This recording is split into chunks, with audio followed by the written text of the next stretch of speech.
Top 5 Partners in Crime. Before we start, I would like you to hit that red subscribe button so that you never miss out on any of our videos. Hey guys, what's up? Welcome back to Crime Junkies. 5. The Hillside Strangler. Kenneth Bianchi's biological mother was an alcoholic prostitute who gave him up for adoption at birth. Bianchi was deeply troubled from a young age, described as a compulsive liar who had risen from the cradle dissembling. He often worried Frances, his adoptive mother, with his penchant for trance-like daydreams. While intelligent, with an IQ of 116, he was an underachiever who was quick to lose his temper. He was also diagnosed with petit mal seizures when he was 5.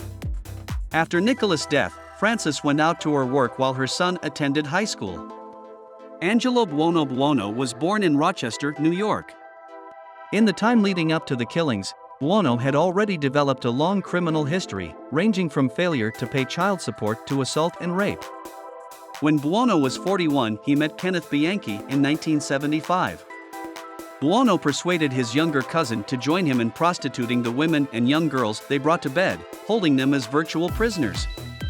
4. Fred and Rosemary West. Fred West was a prolific petty criminal as a teenager.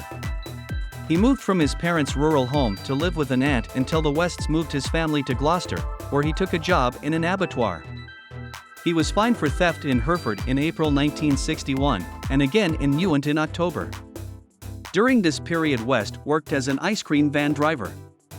On November 4, 1965, he accidentally ran over and killed a 4-year-old boy with his ice cream van. Rosemary West and her husband were convicted of a serious sexual assault in January 1973. For this, the Wests were fined for indecent assault of Caroline Rain, who escaped and reported the couple to the police, although no prison sentence resulted from their subsequent conviction. She had a voracious sexual appetite and enjoyed extreme bondage and sadomasochistic sex.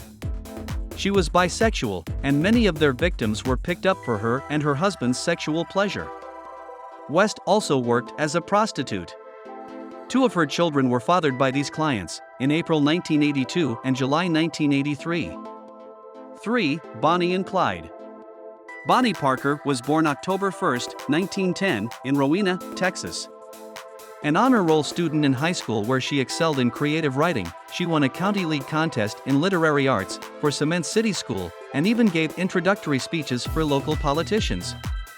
Described as intelligent and personable yet strong-willed, she was an attractive young woman, small at 4 feet 11 inches, 150 centimeters, and weighing only 90 pounds, 41 kilograms.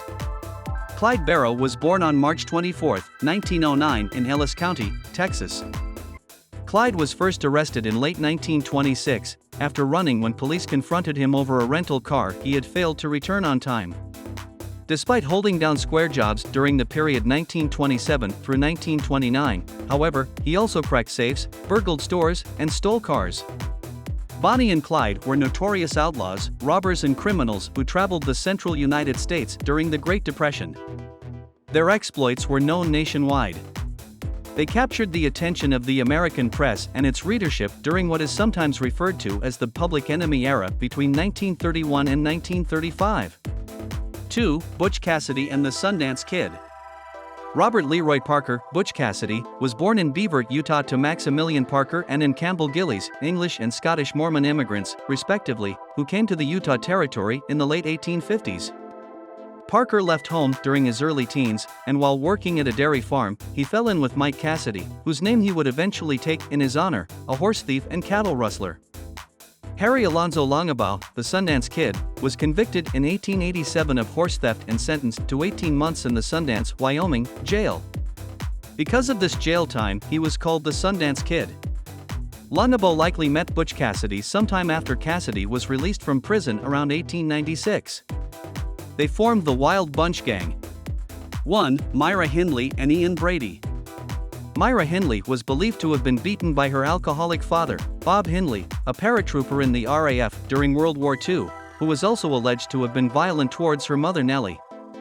She could write creatively, was quite athletic, and was considered a responsible girl, ironically in demand as a babysitter. Ian Brady was adopted into a local family at a young age. His father has never been identified. His mother claimed that he was a journalist who died a few months before their son was born. He developed a fascination with Nazi Germany, Nazi pageantry, and Nazi symbolism. By the time he was a teenager, he had been brought before the juvenile courts for incidents of burglary and housebreaking. This brings us to the end of our video. I hope you enjoyed it. Hit like if you did, and don't forget to subscribe to our channel so that you don't miss any of our videos in the future. Also, watch the 2 videos that are on your screen, because I'm sure you'll love them.